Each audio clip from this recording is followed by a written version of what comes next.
La arquitectura, como el arte, se ha usado como predicador en muchas ocasiones. Mira, esta es la obra de Jesús. Mira, esta luz divina es Dios. Mira, tenemos tanto dinero que podemos construir la torre más alta del mundo. Mira, nosotros tenemos más dinero todavía y podemos superarlo. Mira, los elfos estamos íntimamente relacionados con la naturaleza. Mira, aquí es donde el pueblo olvidará sus problemas del día a día. Mira, a un muerto sigo siendo importante. Mira, le damos importancia a la cultura aunque tenga algún problema constructivo. Mira, yo me he apropiado de la casa de Eileen Gray. Mira, nosotros somos el futuro. Mira, aquí se venden huevos de pato.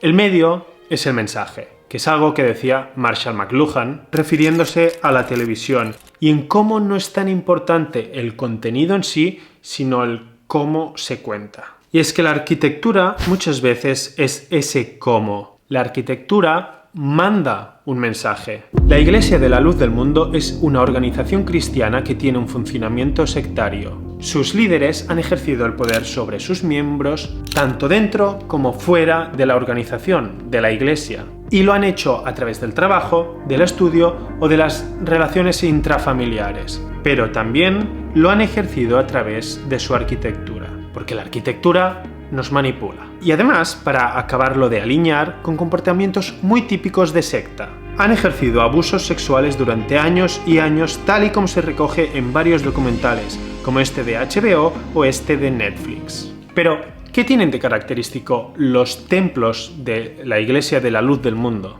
¿Cómo exactamente ejercen el poder a través de edificios? ¿En qué se parece o en qué se deja de parecer a otros edificios del poder como pueden ser catedrales, símbolo del poder de la Iglesia Católica, o rascacielos, símbolos de poder de las empresas dentro del capitalismo? Yo soy Pau M. Just con M de Medio y esto es Deconstruyendo el Cine.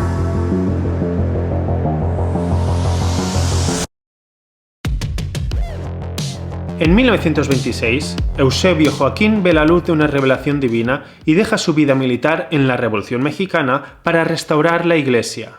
La Iglesia original, alejándose de todo lo mal que consideraba que estaba haciendo la Iglesia Católica, con quien se llevan particularmente mal aunque le copien algún que otro diseño de edificio. A partir de entonces se hará llamar a Aarón, apóstol de Jesucristo por gracia de Dios, y se convertirá para muchos prácticamente en un Dios en la tierra. Es por eso que Aarón está coronando algunos de sus templos con su figura dorada junto a la figura de su hijo Samuel Joaquín, quien por cierto heredó el derecho divino de ser apóstol.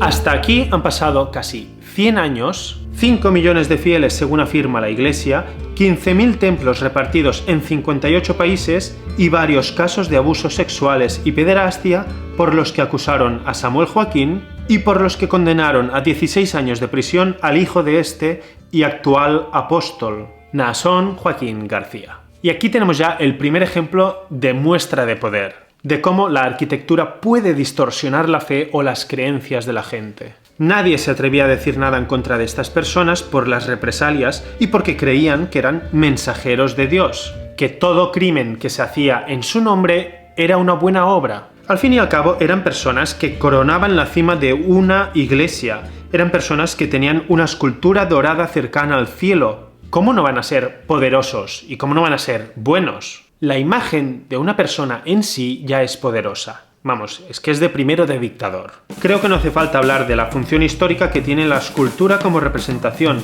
pero es bastante destacable que Benito Mussolini adornara su sede política con su cara gigantesca y la palabra sí repetida muchas veces para que le votaran en el plebiscito de 1934. La mera existencia de la imagen de una persona en un edificio hace que automáticamente tú puedas llegar a depositar tu confianza en ella. A ver, más o menos es como lo de asociar una imagen de una persona a una marca. ¿Qué tendrá de malo Nespresso si lo anuncia George Clooney? ¿Cómo no van a ser bio los Danones bio si los anuncia José Coronado? Pues yo tomo bio cada día. Bueno, ya no se llaman bio porque se prohibió esa etiqueta a los productos que no fuesen ecológicos realmente. Por eso ahora se llaman Activia. Pero bueno, esto de la imagen en sí es una anécdota. Es algo que muestra que en la escultura también el medio es el mensaje.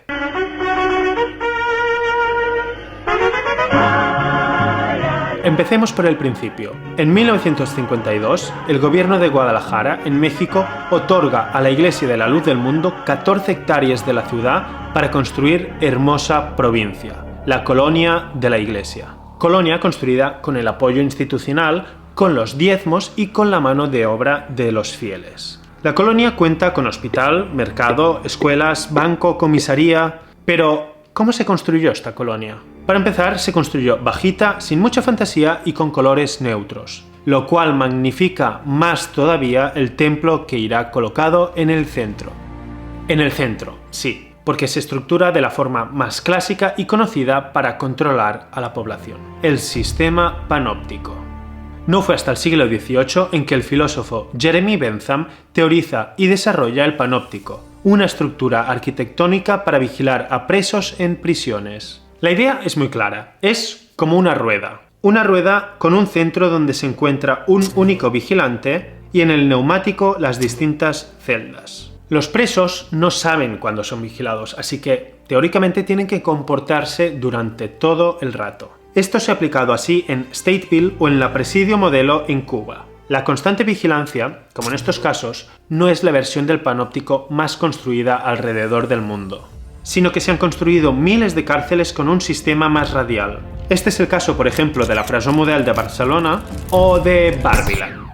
Esta versión sigue siendo como una rueda, donde los radios ahora son pasillos donde se colocan las celdas. Lo que se puede vigilar todo el rato desde un punto central son estos radios y no las celdas. El sistema ha ido evolucionando y podríamos llegar a considerar que las cámaras de vigilancia son un sistema de ultravigilancia panóptica actual, moderna, donde un solo vigilante observa sin ser observado. 1984 o el show de Truman son dos ejemplos del panóptico más actual. Pero da igual si es el show de Truman o es una prisión, en el centro siempre sigue estando la figura del poder, el vigilante. La idea de Bentham también era conseguir que este vigilante no enloqueciera con el poder. ¿Cómo lo conseguía? Pues a través de agentes ocasionales que vigilaban al vigilante. Pero el mundo está lleno de experimentos psicológicos y sociológicos en que a unas personas se les otorga el rol de preso y a otras el rol de vigilante y, spoiler, acaba mal y con abuso de poder. Porque ¿quién vigila realmente al vigilante?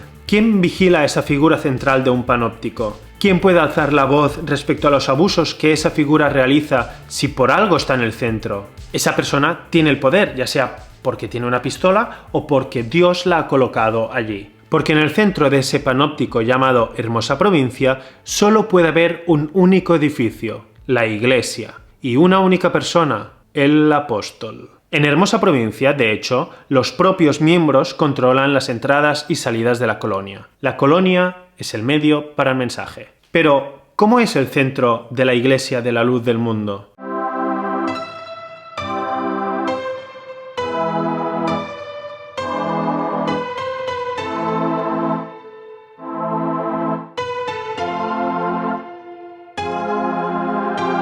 A la hora de construir templos no tienen problemas en copiar estilos. ¿Por qué buscar nuevos edificios si podemos aprovechar la grandiosidad de algunos edificios históricos? ¿Por qué no aprovechar el mensaje que ese edificio histórico está mandando? ¿Por qué no robar la belleza del Partenón, la épica del Taj Mahal, la importancia de San Pedro del Vaticano, la luz de una catedral neogótica o lo arraigado al lugar de un zigurat o esto que no sé cómo definir? A ver, es verdad que en varias iglesias usan formas piramidales, seguramente intentando relacionarse con lo sacro que tiene esa figura y como identidad de México con sus antepasados.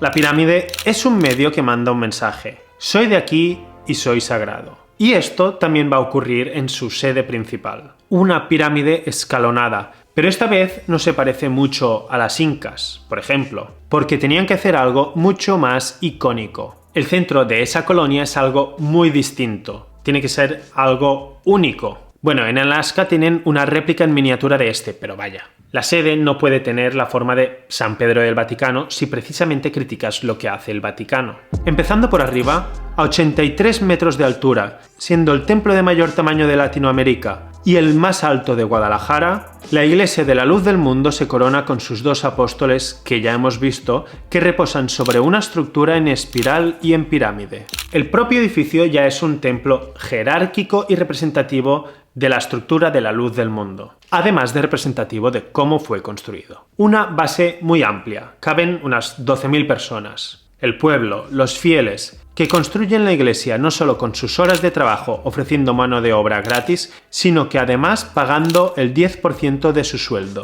Dinero y jornadas de trabajo de 12 horas, todo movido únicamente por la fe. Es muy bonito que una comunidad se una por un objetivo común, que sean capaces de construir obras tan grandes como la Iglesia de la Luz del Mundo. Pero es más discutible cuando en nombre de la fe se pisan derechos humanos o te aprovechas de la gente. De hecho, había niños también trabajando en esto, y cuando Fernández Font, el arquitecto de todo esto, preguntó por los controles, le dijeron: «Arquitecto, se ve que usted todavía no ha entendido nada. ¿Para qué queremos controlar a la gente si están haciendo este trabajo para la casa de Dios? Es por su compromiso con la Iglesia.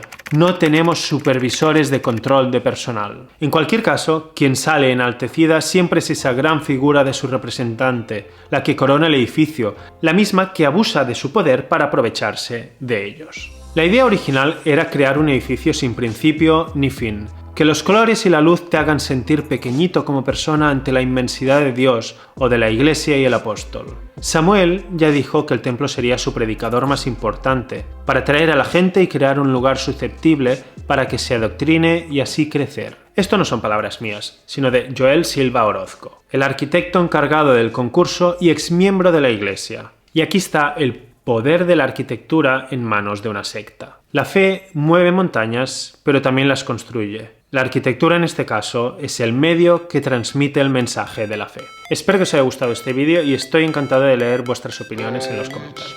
Adiós.